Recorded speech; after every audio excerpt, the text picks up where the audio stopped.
A group of armed terrorists actually kidnapped a pilot and demanded that the government pay a ransom of $200 million to get him back. The defense minister immediately ordered the capture of the terrorist leader and sent out a top-tier special forces team to complete the mission. Based on reliable intelligence, the team set up an ambush along the route. The sniper took a position at a high vantage point, while the other team members carried rocket launchers. They were waiting for the target. The drone spotted the target, and the team leader communicated to the members to get ready. In 30 seconds, the rebels would appear. The rebel leader was still talking, unaware that danger was imminent. As the convoy entered the attack range, the Special Forces team immediately launched rockets, blowing up the lead vehicle. The terrorists were caught off guard. They tried to escape, but before they could react, the battle was over in less than a minute. All the terrorists were eliminated, except for the leader, who was hiding at the back. He tried to make a last stand. The team leader immediately ordered the sniper to shoot with a tranquilizer gun. The leader was hit in the neck and instantly passed out. The team easily completed the mission and brought the leader back to base. To find out where the pilot was, the Defense Department had a lieutenant colonel conduct the interrogation,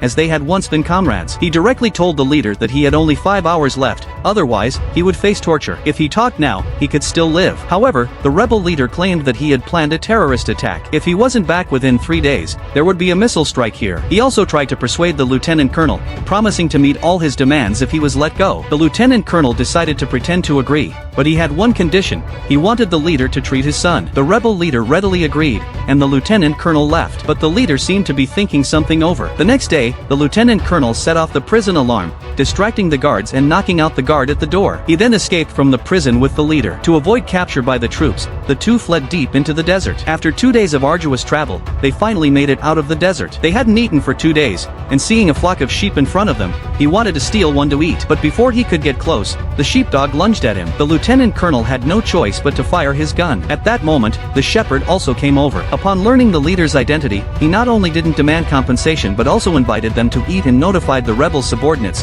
who took the two back to the rebel base. The lieutenant colonel, however, looked for an opportunity to inform on them. The Defense Department dispatched a special forces team to rescue the trapped pilot.